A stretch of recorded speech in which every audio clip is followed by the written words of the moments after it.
Hello everyone, and welcome to this week's edition of the Comic Shop Adventure, my weekly excursion where I leave the homestead here at Athletic Geek HQ and search for a bounty of comics, collectibles, graphic novels, and all things in between. Took last week off because of the holidays. Hope everybody had a good holiday.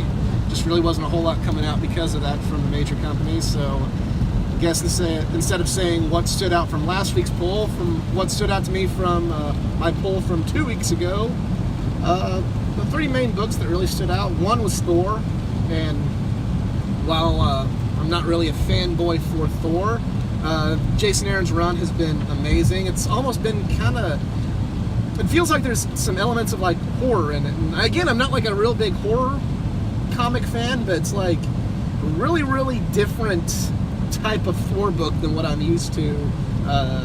So I really enjoyed it. I'm really enjoying kind of this take of what they're doing with the story so far.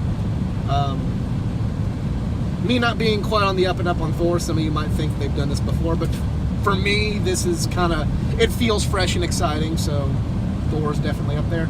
And the other books that really stood out for me was Batman.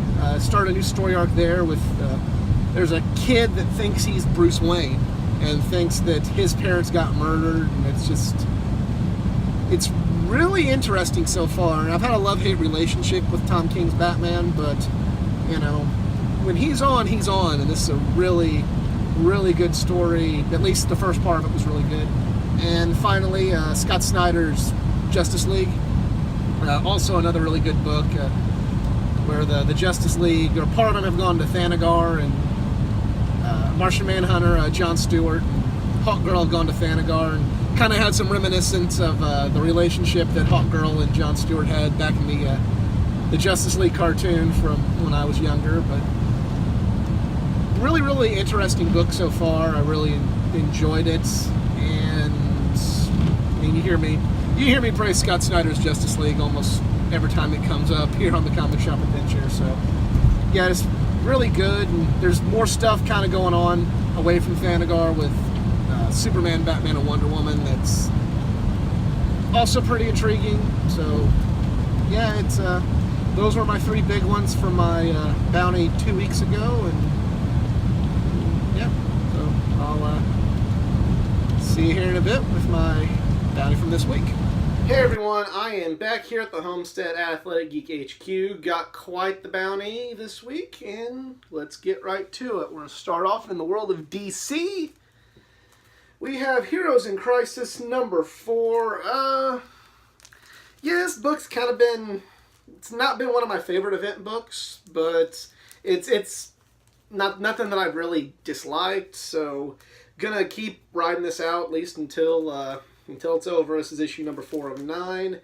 Yeah, it's just kind of okay. There's like nothing really to say about it because it's just kind of there. I'm hoping it really picks up. It's not been bad. It's not been like to the point where I'm like, oh, I don't want to read this anymore. But nothing about it's really stood out to the point to where I can really rave about it. You know, and that sometimes that happens with event books, and it's a whole other debate for another day with these event-type comics. But Heroes in Crisis number 4. From there, we go to Action Comics number 1006. This one's kind of... I feel like Bendis needs to get away from one of the Superman books right now. He's not bad. He's good. Like he writes the character well. I've said this on many other adventures, but feel like he needs to give up the reins of one of the Superman books, be it Action or just Superman proper. And you know, it's good. He writes it okay. It's just, you know, Superman's a hard enough character to write, and when you're kind of burning the candle at both ends with him, it kind of suffers. So I feel like if he were to give up one of the Superman titles, the one that he stays on would be a much better book. But Action 1006. We go from there to The Flash, number 61. Just, you know, more of the storyline with the Strength Force and new powers. It's been a great arc so far. Been a great the whole thing's been a really great run so far, so really excited to get back to the Flash here. From there, we go to Terrifics, number 11. And, you know, the last issue, Mr. Terrific was wanting to stop being Mr. Terrific, and I'm just very interested to see how that plays out into, into this new story arc. And the cover seems pretty cool. It's like an old school kind of, like almost like a 60s type comic book cover. So I really enjoy the cover, and Jeff Lemire is a great writer, and I've really enjoyed Terrific so far. From there we go to Titans number 32. A book that a few adventures ago I was talking about being on the chopping block, but bringing in Kyle Rayner has reinvigorated my interest in this book. I'm a big Kyle Rayner fan, and I might have a little fanboy bias there because I enjoy Rayner so much, but all in all, I really, I enjoyed his introduction into the Titans, and hope it continues. So, Titans number 32, and finally we get to Batman Detective Comics number 995. Peter Tomasi is one of the most underrated writers in comic books, and he's done a good job on his previous issues. And the cover, if you take a look, it's get you another shot of that cover.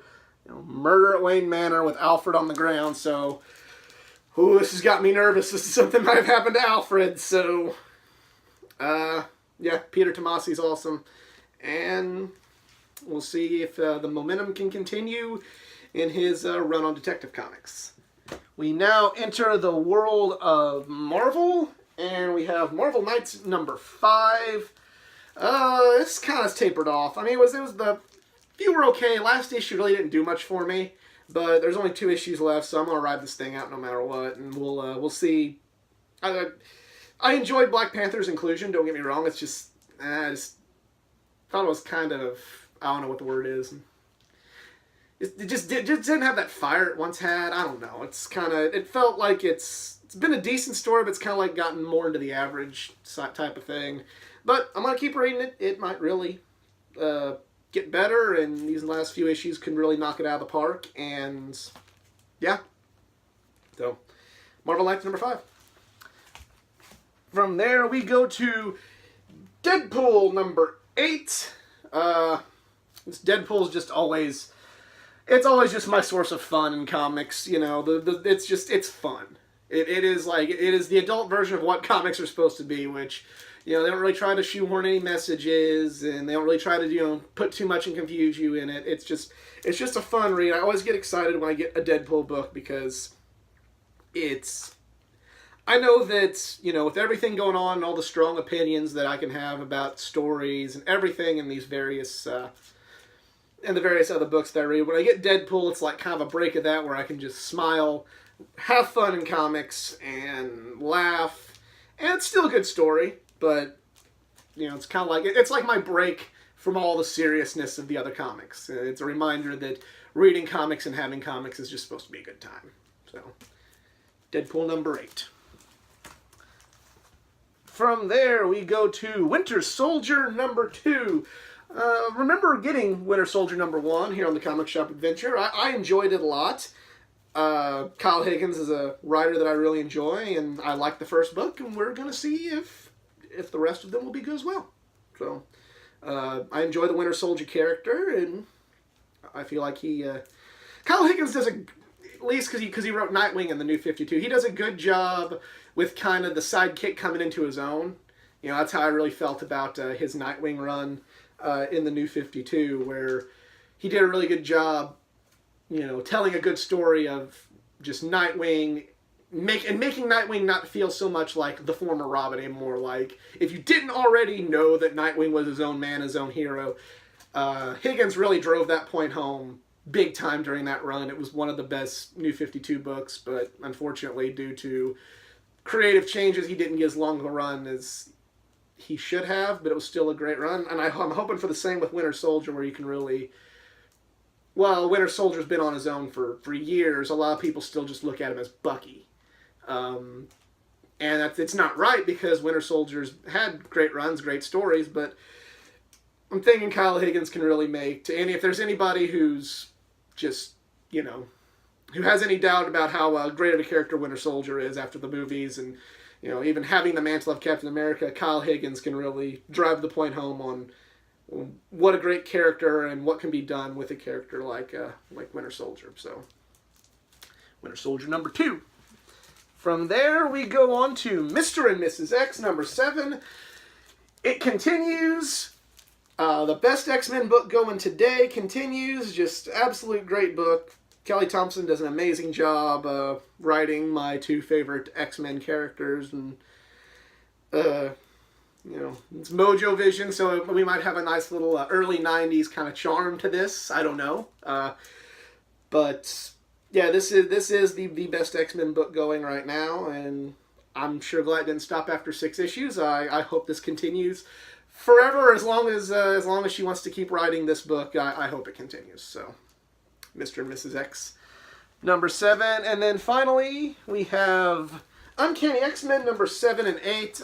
Number 7 came out last week, but with all the holiday stress, I didn't really think it was worth leaving the family to go get just one comic book. So I decided to wait until this week, and these are the 2 issues that decide whether or not Uncanny XMen remains on my pull list or not. They better bring it. Number 6, it wasn't like one of my top picks, but it was better. It was probably one of the better issues so far, but still not enough to get me to want to keep it. These 2 books got to bring it in order for me to keep Uncanny X-Men on my pull list. And, a lot of people like the book, and that's cool. It's just not really doing much for me. And, I don't know what to say. Just hopefully, for the sake of me wanting to keep an X-Men team book on my pull list and feel like I'm not throwing away money, I hope it's good. So, that is pretty much it for the bounty this week. Let me know what you picked up at your local comic shop in the comment section below. If you enjoyed this video and like to see others like it, please subscribe, give this video a like, share. Go like the Facebook page for more content at facebook.com/athleticgeek89. It's not all just comics here, but it's all things geek culture, gaming, pro wrestling, and so much more. But on that, out. Y'all be cool. Later.